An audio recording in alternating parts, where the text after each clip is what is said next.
I am the master of my fate. I am the captain of my soul. I am living the dream. And I want you to live the dream, because I'm not living the dream because I'm special. I'm living the dream because I was obedient to the call of the dream. So often we spend our lives wishing and hoping and hoping and wishing and desiring things. This is what I know for sure. You don't get what you wish for. You don't even get what you hope for. You get what you believe. So what is it you believe and know to be God's dream for you? So I live in the dream. I'm living in the space of the dream, and dream's good, dream's good. The dream is greater than anything that I could have imagined. I am responsible for the choices that I make in my life. I am responsible. I am responsible. So obviously I grew up and was better able to articulate what those words really mean. And I discovered in physics class, the third law of motion in physics says, for every action, it's called Newton's law, and it says for every action, there is an equal and opposite reaction. So what does that mean? That means everything that you are putting out into the world, every action, bam, there is an equal and opposite reaction. It means no matter what you do, the energy of what you do, what you say, and most important, the energy of who you are is going out into the world, into your home, into your relationships, and that energy is always coming back to you. You are responsible for the energy that you are pulling out into the world, because that very energy, bam, is coming right back to you every single time, whether you believe it or not, because it is law. It is law. It is law that what you put out into the world is coming back. You have an intention for the thing, and that the intention is going to determine the outcome. In this Twitter tweet, meme, mean world that we've created for our children, the least we can do is consider what we've done and think about the young people, the future, and individually, collectively do the best we can to try and turn this thing around. I blame no one. I look in the mirror. On the other side of it, what an opportunity we have, because tomorrow's the first day of the rest of our lives. Everybody wants to fulfill the highest, truest expression of yourself as a human being. That's what you're looking for.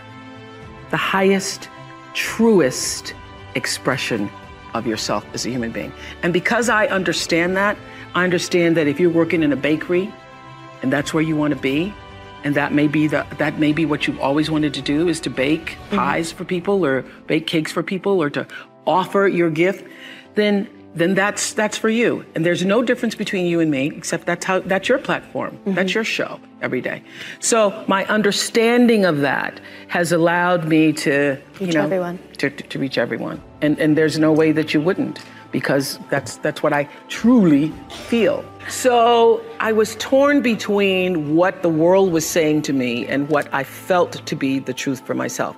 It felt like an unnatural act for me reporting, although I knew that to a lot of people it was glamorous. And I started to just inside myself think, what do I really want to do, what I really want to do. And I will say this, knowing what you don't want to do is the best possible place to be if you don't know what to do. Because knowing what you don't want to do leads you to figure out what is it you really do want to do. Overcoming failure, or even life in general, through this whole process is an inner journey. And I'll explain what I mean by that.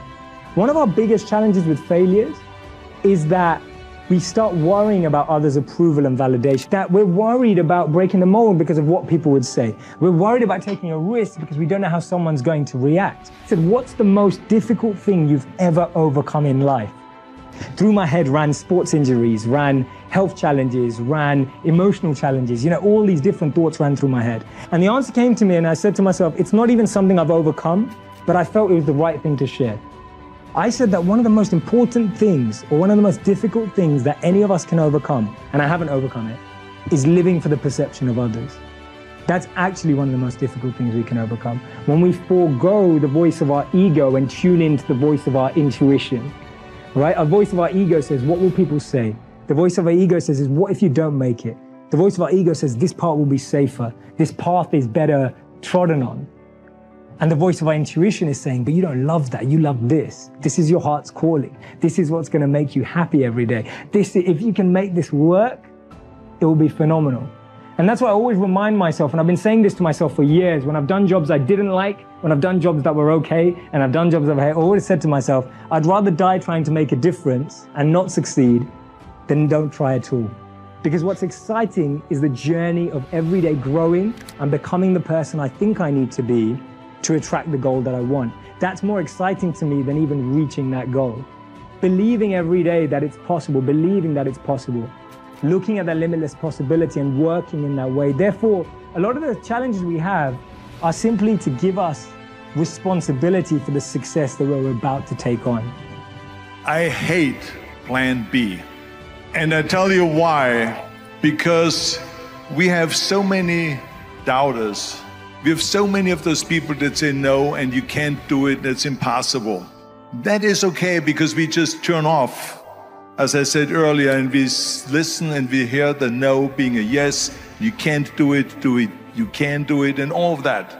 So that is possible to do that amongst all the negative people around you.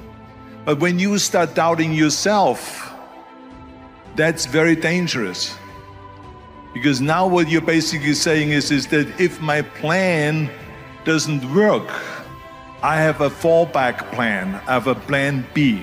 And that means that you start thinking about plan B, and every thought that you put into plan B, you're taking away now that thought and that energy from plan A. And it's very important to understand that we function better if there is no safety net. Because plan B becomes a safety net. It says that if I fail, then I fall and I get picked up and I have something else there that will protect me. And that's not good. Because people perform better when there's no safety net. People perform better in sports and everything else if you don't have a plan B. I'm telling you, I've never ever had a plan B. I made a full commitment that I'm gonna go and be a bodybuilding champion. I made a full commitment that I'm gonna be in America. I made a full commitment that I'm gonna get into show business and I'm going to be a leading man. No matter what it takes, I will do the work. I will do the work over and over and over until I get it. So to me, it is very dangerous to have a plan B, because you're cutting yourself off from the chance of really succeeding. And the reason, one of the main reasons why people want to have a plan B is because they are worried about failing. What is if I fail, then I don't have anything else?